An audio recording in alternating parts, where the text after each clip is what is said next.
Padma TV দর্শকদের স্বাগত জানাচ্ছি। আমি আজকে একটি নতুন এপিসোড নিয়ে এক কথায় কুষ্টিয়া দৌলতপুরের গোলদেয়ার মাঝদেয়ার এক কথায় মরিচা ইউনিয়নের যে এলাকাগুলো বিস্তীর্ণ এলাকা ফসলি জমি ছিল, সেই ফসলি জমিগুলো এক কথায় নদী গর্ভে অলরেডি চলে গেছে। গত দিন কুষ্টিয়া 1 আসনের রেজা আহমেদ বাচ্চুমুল্লাহ এই এলাকা পরিদর্শনে এসেছিলেন এবং এখানে এসেই পানি উন্নয়ন বোর্ডের কর্তৃপক্ষের সাথে কথা বলছিলেন যে বরাদ্দ কিভাবে বাড়ানো যায়। আসলে আমরা যে বর্তমান প্রেক্ষাপট এখানে দেখছি, এখানে যে পর্যায়ে নদীটি ভাঙছে এই মুহূর্তে এখানে সামান্য বরাদ্দ বৃদ্ধি করে জিও ব্যাংক পেলে এই ভাঙন রোধ করার কোনো রকমেই সম্ভব না।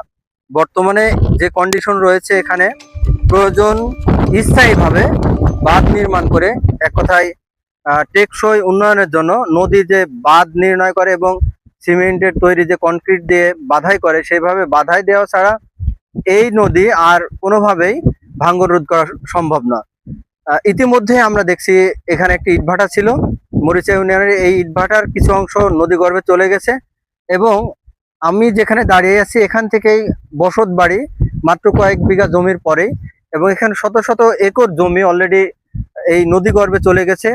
এখন এই এলাকার যে দাবি, এলাকার সাধারণ জনগণ যারা এই চাষাবাদের সাথে সম্পৃক্ত ছিল, যারা জড়িত ছিল, তাদের ফসলি জমি একেতে চলে গেছে, নদী গর্ভে বিলীন হয়ে গেছে। এখন তাদের রয়েছে মাত্র ভিটে।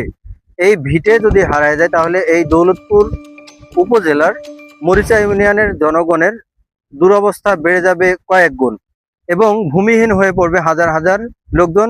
এখন স্থানীয় যারা লোকজন আছে তাদের দাবি, তারা যেন সরকারি কর্তৃপক্ষের কাছে দাবি করেছে যেন এই নদীটি খুবই দ্রুত সময়ের মধ্যে বেশি পরিমাণে বাজেট দিয়ে কনক্রিটের মাধ্যমে এই নদী বাধাই করা হয় এবং এখনই দ্রুত পর্যায়ে তড়িতে গতিতে এই নদী ভাঙ্গন রোধ করা সম্ভব হয়।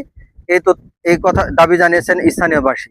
তো আমি জানিয়ে রাখি, এই মুহূর্তে আপনারা দেখতে পাচ্ছেন যে আমার পিছনে যে ফসলি জমি, এই জমিগুলোতে বেশিরভাগ সময় অর্থকরী ফসল, পাট থেকে শুরু করে যে কোনো ধরনের চাষাবাদ হতো, কিন্তু এই ফসলি জমিগুলো নদীগর্ভে চলে যাচ্ছে। এখন কৃষি অফিস সহ প্রত্যেকটা অধিদপ্তর থেকে দৌলতপুরের মানুষের, এই সাধারণ জনগণ যারা পিছিয়ে পড়া জনগোষ্ঠী ছিল চর অঞ্চলের, তারা একেবারেই নিতান্ত দরিদ্র। তারপরে নদী ভাঙ্গনে যে জমিটুকু ছিল, সহায় সম্বল ছিল, সেটুকু নদীগর্ভে চলে গেছে। এখন তাদের দাবি একটি মাত্র, যে তাদের যেন ভিটেটা রক্ষা করা হয়। হিসাবে নদী ভাঙ্গনে ধরেন ভাঙি যাচ্ছে, হাজার হাজার মাঠ ভাঙি যাচ্ছে, বাড়ি ঘর ভাঙি যাচ্ছে, হাজার হাজার জমি ধরেন ভাঙি যাচ্ছে, এলাকাবাসী ধরেন বাসী ধরেন তাবুত জমা ভাঙি যাচ্ছে, হাজার হাজার জমি ভাঙি যাচ্ছে ধরে।